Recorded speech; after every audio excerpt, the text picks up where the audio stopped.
Bonjour, je suis contente de vous retrouver et vous le savez, les conseils que je vous donne ne remplacent pas les conseils et l'évaluation d'un professionnel de la santé. Vous allez trouver beaucoup de conseils, beaucoup d'exercices dans mes livres, notamment Plus jamais malade, mon approche globale pour un corps en santé. Et aussi, on fera des allusions à mon roman Corps étranger, publié aux éditions Stanké. La marche active la pompe musculaire des membres inférieurs, appelons-la comme ça, et aussi des bras, ce qui améliore la circulation sanguine, l'oxygénation des tissus, y compris pour les muscles et les tissus du cou. Ça, c'est pas anodin.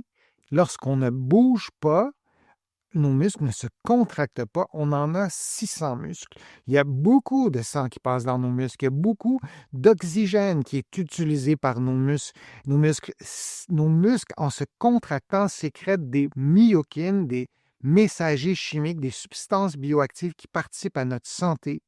Donc, un muscle, ça ne sert pas uniquement à bouger une articulation, ça active notre corps.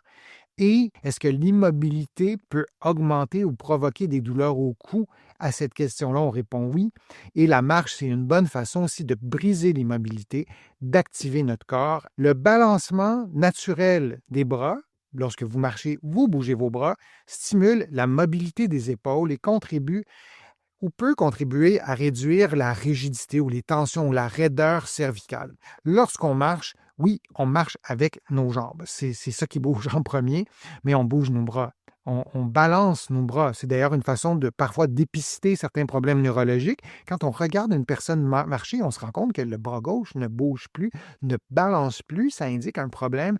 Donc, ce mouvement des bras fait en sorte de détendre, de dégager un peu les épaules.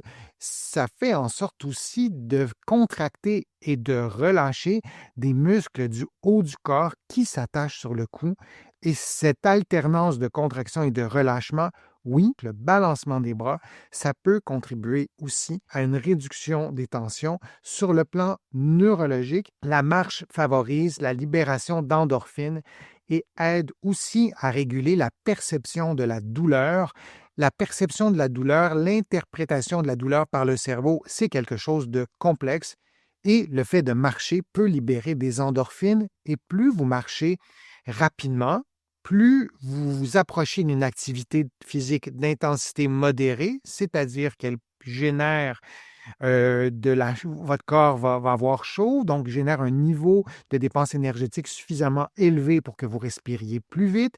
Donc, ça, c'est une intensité modérée, mais vous pouvez parler pendant que vous marchez, mais vous avez chaud. Donc, on a ces substances bioactives, les endorphines que vous connaissez probablement, ces substances qui font en sorte qu'on se sent bien, mais on a aussi les myokines et il y en a plusieurs autres.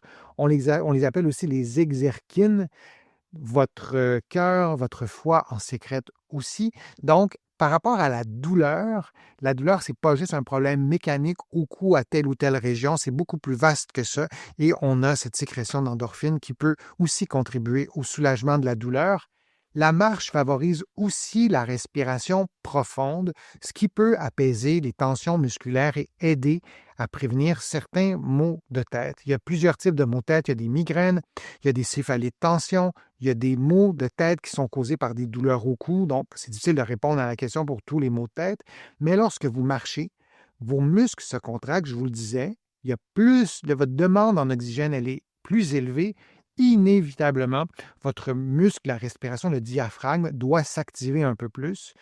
Votre respiration, en prenant en compte tous les autres muscles, doit s'activer. Donc, on a une contraction qui est bénéfique. On a la cage thoracique qui va être mobilisée, le diaphragme, la cage thoracique, tous les muscles accessoires de la respiration qui s'attachent sur le cou, en les activant, ça pourra faire en sorte de détendre le cou.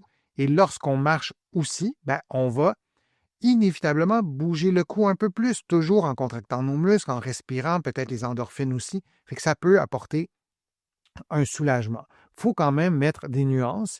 La marche ne remplace pas un traitement, mais dans un contexte de douleur, de tension, peut-être causé aussi par l'immobilité, la marche, ça peut vraiment être intéressant. Privilégiez 20 à 30 minutes de marche. Vous pouvez commencer par 2 ou 3 minutes si c'est compliqué, mais on vise quand on parle d'endorphine, quand on parle de respiration, quand on parle d'activité physique d'intensité modérée, pour profiter des effets, on veut atteindre une certaine intensité, mais on veut aussi avoir une certaine durée, 20 à 30 minutes, c'est une bonne durée. 4 à 5 fois par semaine, on veut avoir un effet d'entraînement, donc on veut une répétition. Alterner marche lente et marche plus vive, pour stimuler davantage le système cardio-respiratoire, le système musculaire. Vous avez peut-être déjà entendu parler des HIIT ou de l'entraînement par intervalle ou l'entraînement par intervalle de haute intensité, mais vous n'êtes pas obligé de faire un entraînement d'une intensité super élevée. Vous pouvez alterner entre une intensité faible, marcher très lentement, et marcher à une intensité modérée pendant laquelle vous avez chaud. L'alternance, ça peut être intéressant aussi. Et on a ensuite, pendant la marche, accentué volontairement le balancement des bras pendant 1 à 2 minutes pour relâcher la nuque, pour relâcher les trapèzes. Vous pouvez faire des exercices de mobilisation des épaules pendant la marche. C'est une façon d'intégrer le mouvement de la région du cou pendant que vous marchez, pendant que votre corps s'active. Il existe aussi une technique de marche qui s'appelle la marche afghane, qui n'est peut-être pas le meilleur mot parce que il n'y a pas vraiment de lien à part dans la genèse du nom là, avec l'Afghanistan, mais pour l'instant, on l'appelle la marche afghane. Je vous laisse lire le texte qui est tiré de mon livre Va prendre l'air, qui vous parle de la respiration, qui vous donne des exercices, des conseils sur la respiration. Mais la marche afghane, ce que c'est en fait, c'est qu'on va marcher et on va synchroniser nos pas à un rythme qui est lié au rythme de notre respiration.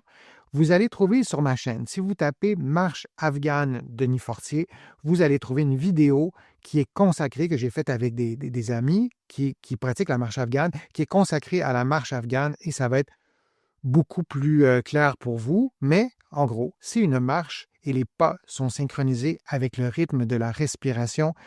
Pour certaines personnes, c'est efficace. Pour certaines personnes, ça soulage même leur douleur. Alors, si ça fonctionne, faites-le, pratiquez-le.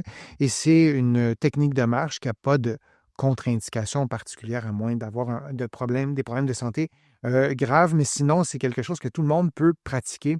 Alors oui, la marche, ça peut nous aider à soulager les douleurs au cou. Je vous ai donné les raisons. Ce n'est pas une panacée. Ça ne remplace pas une évaluation. Et je vous conseille, surtout si vous voyez que la douleur ne s'améliore pas, votre condition ne s'améliore pas, à consulter un professionnel de la réadaptation, ici un physiothérapeute et de l'autre côté, un kinésithérapeute. Merci pour votre présence, merci pour vos commentaires, merci pour vos questions aussi.